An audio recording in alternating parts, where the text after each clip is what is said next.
Juliet, hello, great to see you again. Christy Lee, lovely to see you. How you going? Great, very busy, lots going on. What about you? Oh, similar. I've had a lovely time running workshops in person lately, which after COVID just seems like such a delight. Mm, And I think that's really why this topic, I'm really excited about this topic today because we're talking about leadership style, different ways that we lead.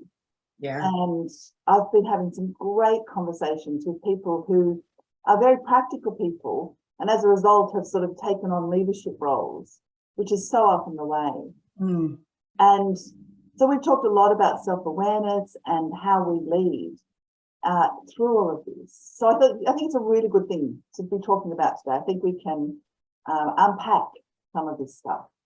absolutely. And I think it's really interesting that there is such a wide variety of leadership styles, and people will generally have I think one that they gravitate towards, but then other people sort of create a leadership style that they think they should have, which is not necessarily their natural style. Sometimes they're modeling it off a leader that they've had in their career, or just what they think a leader should look like. And I find it really fascinating when someone tries on a particular leadership style that isn't their natural one, and the challenge that can be as well. I totally agree. And sometimes people are just doing what's been role modeled for them. Yeah. So it might be the culture that they're in at the time, or just the only thing they've ever seen in terms of leadership.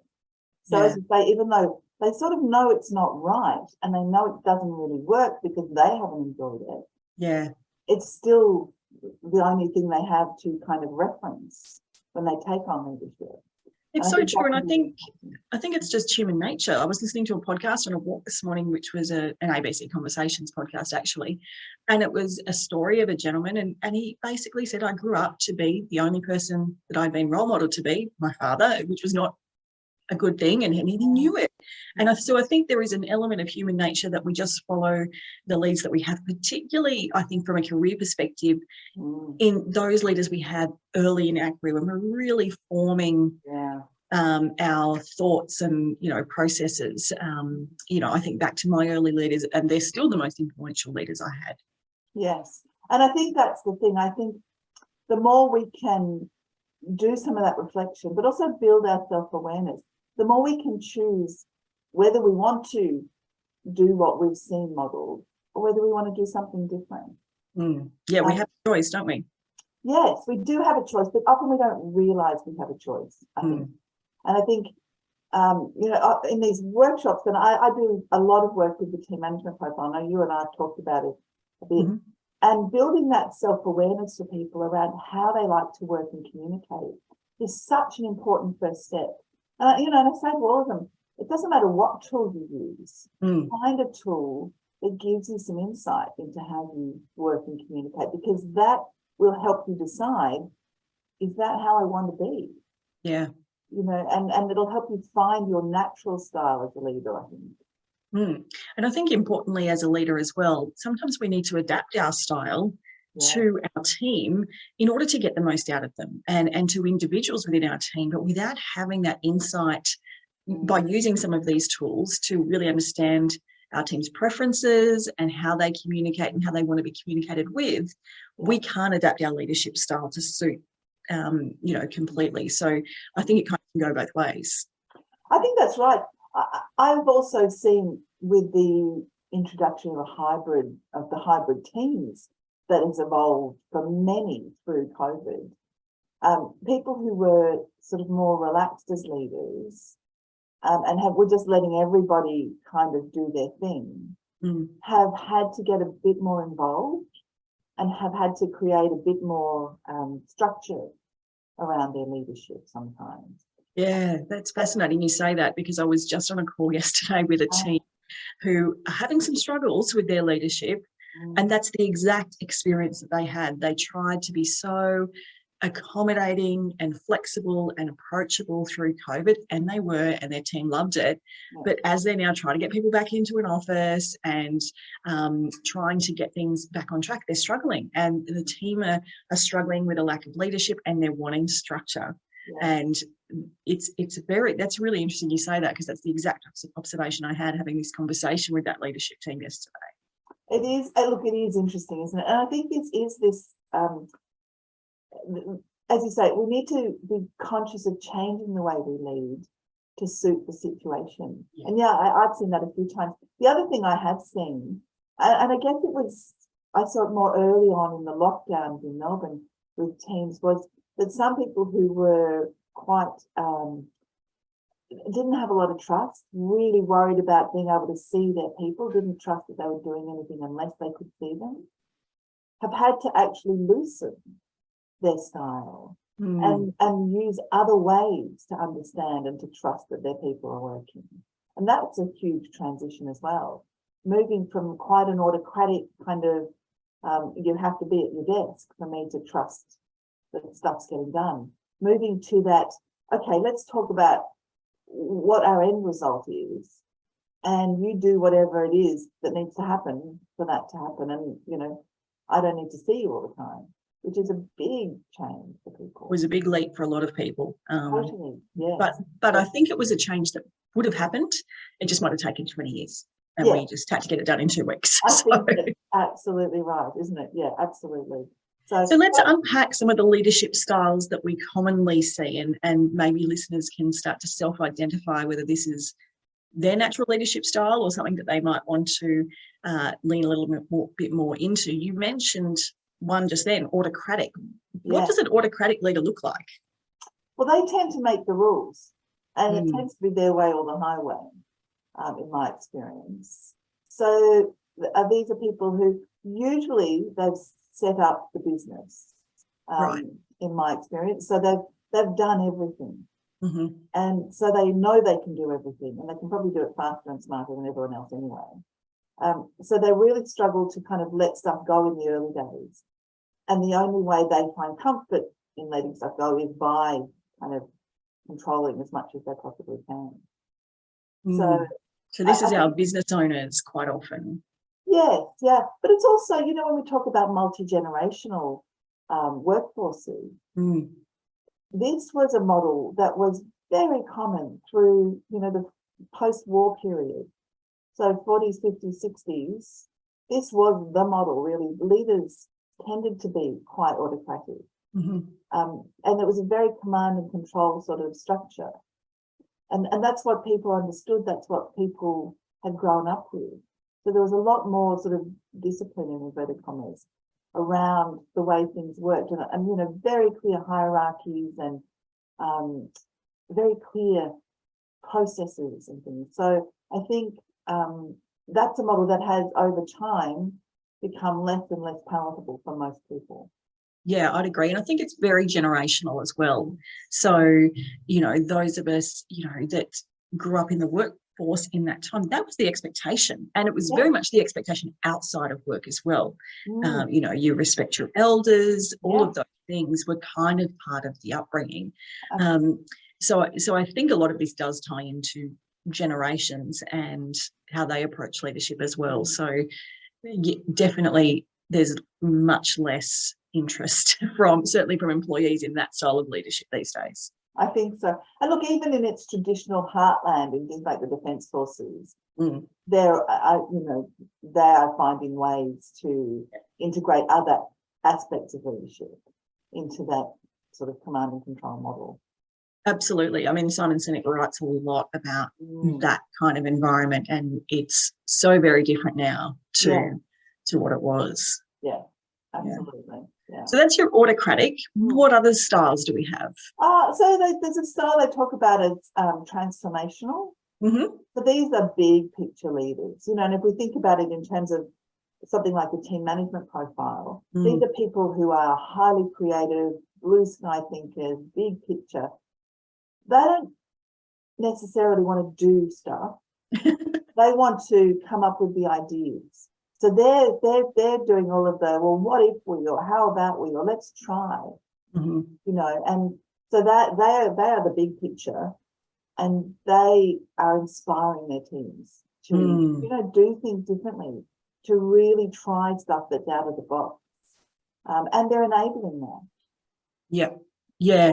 This is Simon Sinek talks a lot about a CEO's title being misplaced, and they shouldn't be a chief executive executive officer. They should be a chief vision officer, and that the Yeah. leader's role is to either construct or bring forward the vision and let everyone else deliver on that vision. And I think you think about leaders that people think are truly inspirational, you know, Steve Jobs, these kind of people. Yeah.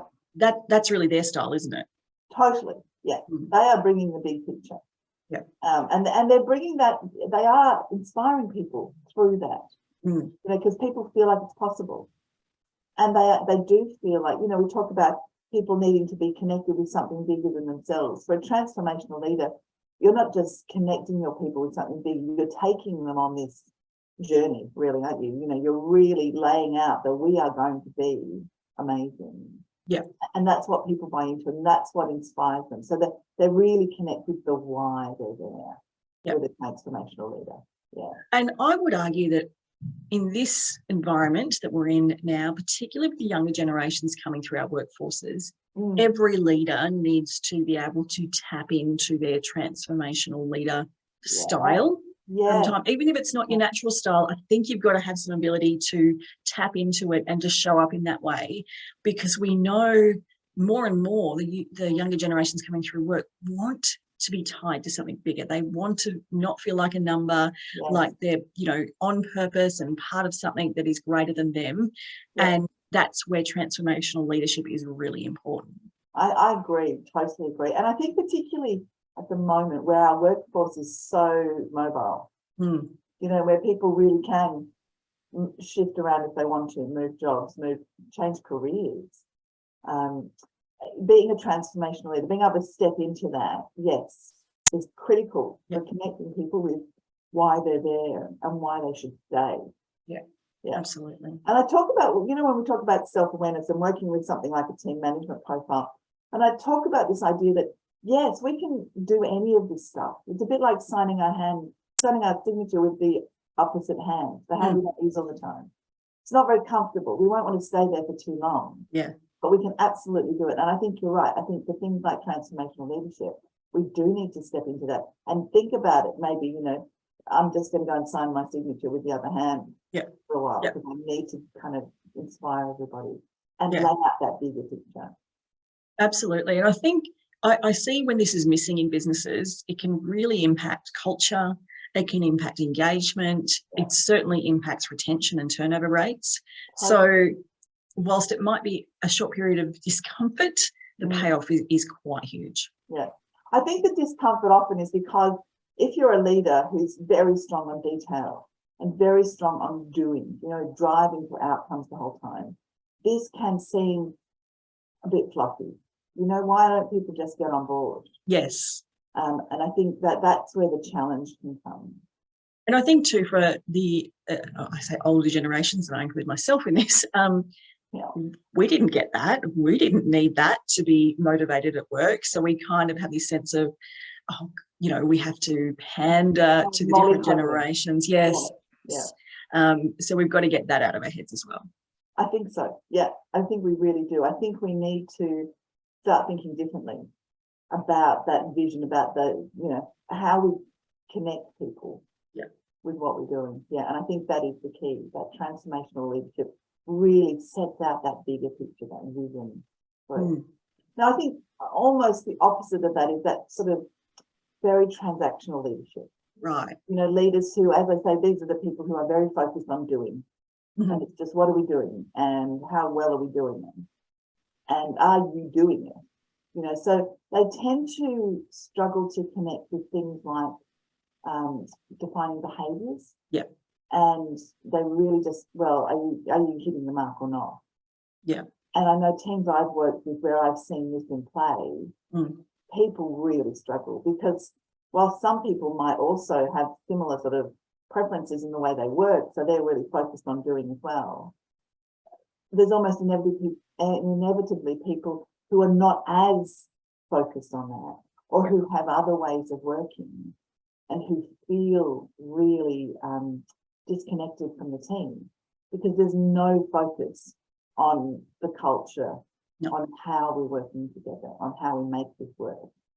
Definitely. So these leaders are very task focused, and they're often put into leadership roles because they get stuff done. Yeah. So from a productivity perspective, if you're thinking about who you're going to promote, these are those people that will get promoted out of the ranks into leadership because they have this ability to stay on task, to be they're very great, communicators about what we've got on, work in progress, what the next goal is, and just keeping things moving. And I definitely see individuals get put into leadership roles because this is their natural style. And the perception is they're going to be a great leader because they're going to be super productive and make for a super productive team, which is true. But they are definitely lacking in those engagement strategies, in my experience. And the team really do tend to struggle because they don't feel like there's any room for conversation around anything other than tasks. I think that's exactly right. So the team only gets together to discuss tasks and schedules and plans and things. There's no other conversation going on. And I think they just don't notice. People who are comfortable in this style of leadership, comfortable in that sort of just getting stuff done mode, often just don't notice the impact they're having on other people. It just doesn't occur to them because they're there to do a job. And aren't we all here to do a job?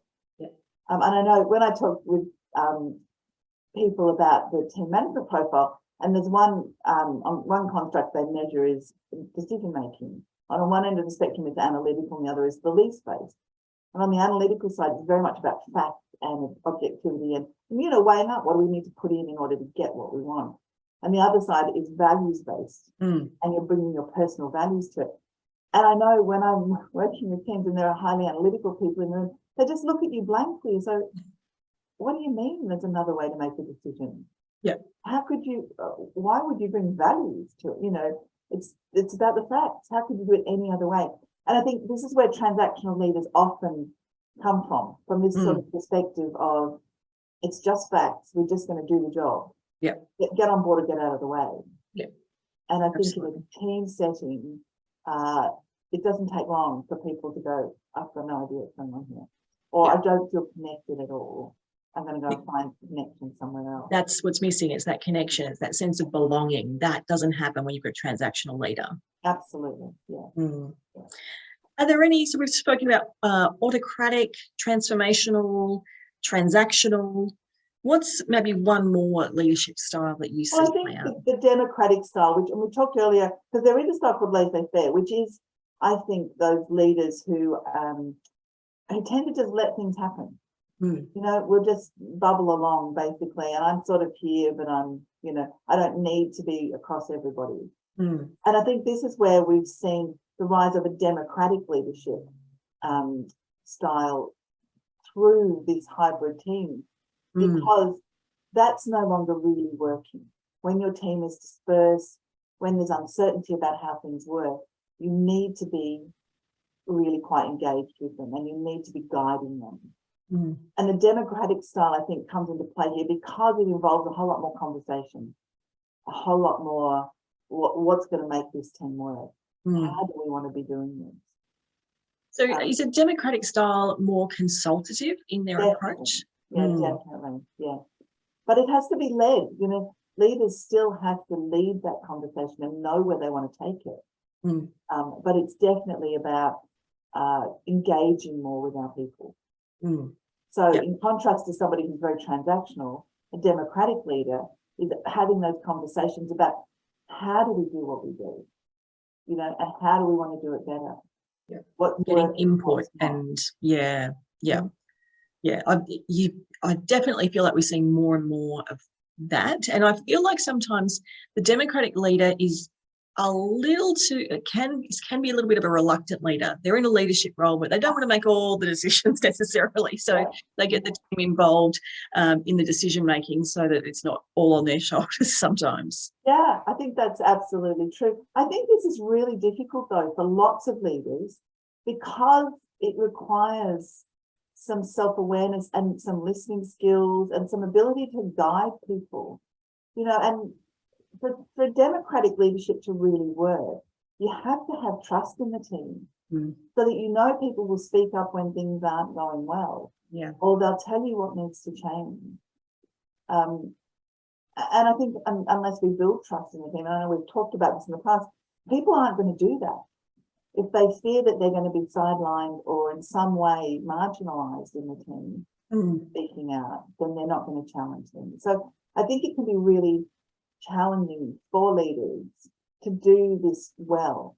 But I think this is where things are heading, and I think more and more the expectation from people, and particularly, as you say, the younger generation coming through, is that they'll be involved in conversations about how stuff happens.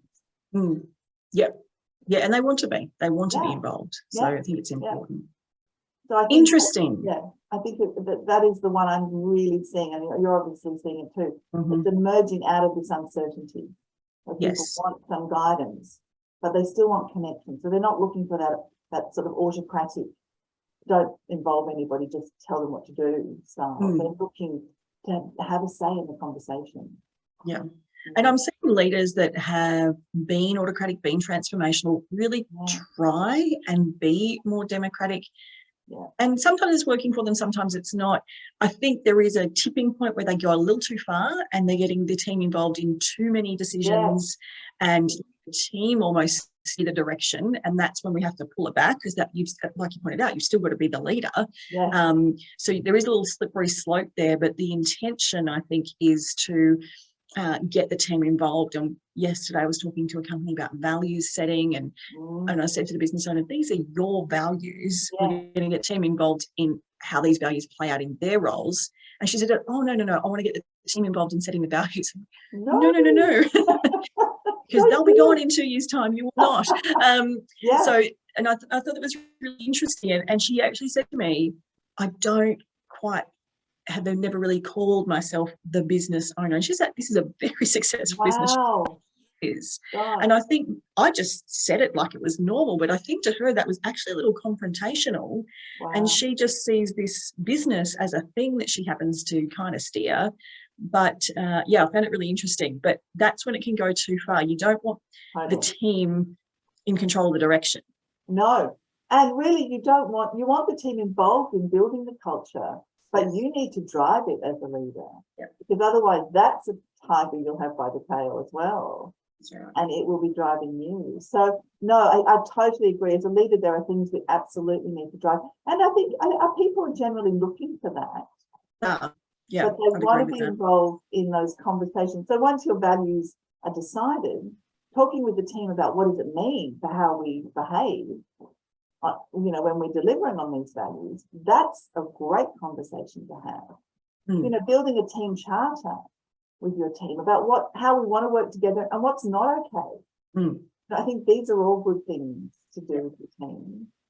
And building that capacity to have feedback conversations, give each other feedback without it being personal, but it just is about the good of the team and what you're doing. That's, true democratic leadership at its best, isn't it? Absolutely. Yeah. It's a fine balance, but that's what we're going for. And boundaries. When you were talking about the slippery slope, I was thinking, yes, and this is where boundaries come in, because as a leader, we need to know where our boundaries lie. Yeah, absolutely. I really loved that conversation. I feel like there are more podcast episodes in this topic. I think so. I wonder if we should unpack a few of these styles, and particularly maybe sort of moving from autocratic or laissez-faire into democratic. I definitely think so. Transition looks like. There might be a leadership styles series coming your way, listeners, so stay tuned. But if you would like to chat further about your leadership style or the leadership styles that you are seeing play out in your organisation, join us over on our Facebook page at Grow Your Influence. The link will be in today's show notes, but we would really love to hear your experiences and start a conversation around leadership styles with you.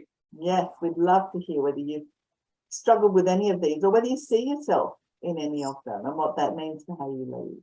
Yeah, absolutely. Christy Lee, lovely to see you. You too, Juliet. See you next time.